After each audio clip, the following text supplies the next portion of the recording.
क्या आपको हाथों पैरों में झुंझुनाहट या चलने में इम्बैलेंस फील हो रहा है? तो इसे इग्नोर मत कीजिए। इसके होने के मुख्यतः 4 कारण हैं, उसके बारे में आज मैं आपको डिस्कस करने वाला हूँ। नमनेस यानी सुनपना या हाथों में पिन्स एंड नीडल जैसा चुभना, और इम्बैलेंस का मतलब चलने में दिक्कत होना। ये दोनों एक तरीके से हमारे बॉडी के वार्निंग साइंस हैं। जो 4 कारण हैं वो मैं आपको डिस्कस करने वाला हूँ। सबसे पहला है नर्व कंप्रेशन, यानी कहीं ना कहीं से हमारी नर्व, चाहे वो गर्दन की हो या हमारी कमर की हो, कहीं ना कहीं दब रही है। अगर गर्दन की नर्व दब रही है तो दोनों हाथों में आपको सिम्टम्स ज़्यादा आने वाले हैं, और अगर कमर की दब रही है तो आपको जो सिम्टम्स हैं वो पैरों में आने वाले हैं। दूसरा कारण है विटामिन B12 डेफिशिएंसी। बहुत कॉमन है, पूरी बॉडी को अफेक्ट करती है, यानी आपके एक हाथ राइट साइड का भी, लेफ्ट साइड का भी, हाथ भी, पैर भी, सभी जगह पे नमनेस आपको फीलिंग हो रही है, यानी ये जनरलाइज्ड है। तो जनरलाइज्ड का मतलब है कि पूरी की पूरी होल बॉडी इज इन्वॉल्व, यानी विटामिन B12 एक तरीके से मेटाबॉलिज्म को अफेक्ट करता है और नर्व्स को अफेक्ट करता है, और सारे के सारे शरीर की नर्व्स जो हैं वो नम पड़ रही हैं। कभी कभी वाइब्रेशन वाली सेंस फील होती है, यानी हमारी खुद की बॉडी में हमें खुद लगता है कि हमारी बॉडी वाइब्रेट कर रही है, जबकि कोई भी अन्य व्यक्ति आपको देखकर ये नहीं कह सकता कि आप वाइब्रेशन फील कर रहे हैं, बट आपको पता है कि आप खुद वाइब्रेशन जैसा फील कर रहे हैं। तीसरा कॉज है डायबिटीज़। बहुत बार सब लोगों को पता है कि मुझे डायबिटीज़ है, कुछ लोगों को पता नहीं है कि मुझे डायबिटीज़ भी है।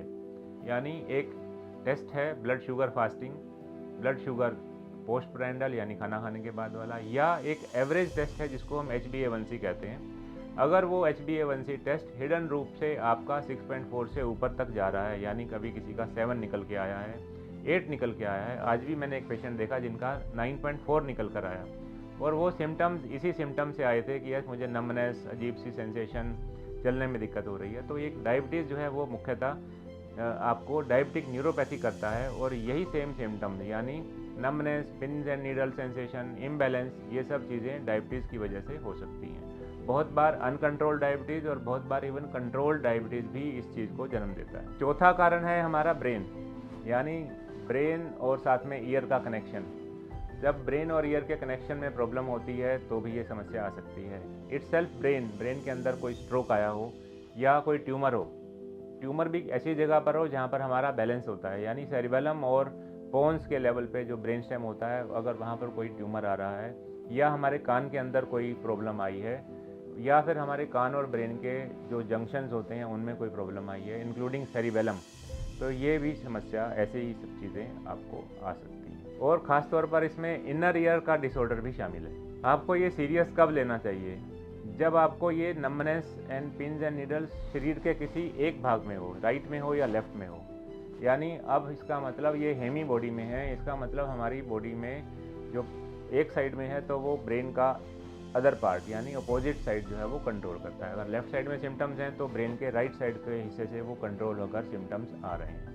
या आपको साथ में वीकनेस आ रही हो, हाथ की वीकनेस आ रही हो या पैर की वीकनेस आ रही हो, या फिर आपको साथ में स्पीच की प्रॉब्लम आ रही हो, चाहे वो स्पीच की लड़खड़ाहट हो या फिर वो हमारे को शब्द ढूंढने में मुश्किल आ रही हो, तो ये भी आपका, इसको भी हमें इग्नोर नहीं करना चाहिए। साथ में कोई विजन की प्रॉब्लम आ रही हो, ये सारे सिम्टम्स इमरजेंसी सिम्टम्स हैं, यानी नमनेस प्लस दीज सिम्टम्स, इसका मतलब आपको डॉक्टर को दिखाना है। तो इसका ट्रीटमेंट क्या है? ट्रीटमेंट है एज पर दी कॉज। अगर वो ट्रीटमेंट नर्व कंप्रेशन है तो हमें आइडेंटिफाई करना है, MRI की ज़रूरत है तो वो करनी है, और उस चीज़ को, कंप्रेशन को रिलीज़ करना है। विटामिन B12 डेफिशिएंसी है तो उस विटामिन को पूरा करना है, यानी हमें खाने वाली गोलियां या न्यूरोबियोन के या किसी और प्रकार के विटामिन B12 के इंजेक्शन आपको देने हैं। डायबिटीज़ को कंट्रोल करना है। अगर आपका शुगर हाई जा रहा है, अगर वेरी हाई जा रहा है, आप डायबिटिक रेंज में आ ही गए हैं, तो आपको डायबिटीज़ की दवाई शुरू करनी है। ये नहीं सोचना कि स्टिग्मा होकर कि मुझे तो शुगर की दवाई शुरू हो गई है, अब तो मैं शुगर का लेवल हमारे ऊपर लग गया है। अगर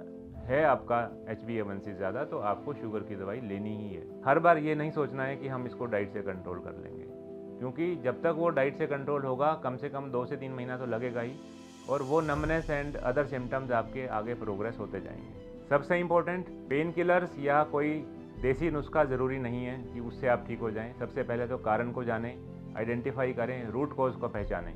सो फाइनल मैसेज इज़, अगर आपको नमनेस या इम्बैलेंस 2 या 3 दिन से ज़्यादा हो रही है और अपने आप से ठीक नहीं हो रही है तो अपने डॉक्टर को दिखाएं, और डिले मत करें। अर्ली डायग्नोसिस से हम चीज़ों को पहचान सकते हैं और फाइनल डैमेज से, यानी जो ज़्यादा डैमेज हो सकता है, उस चीज़ से बच सकते हैं।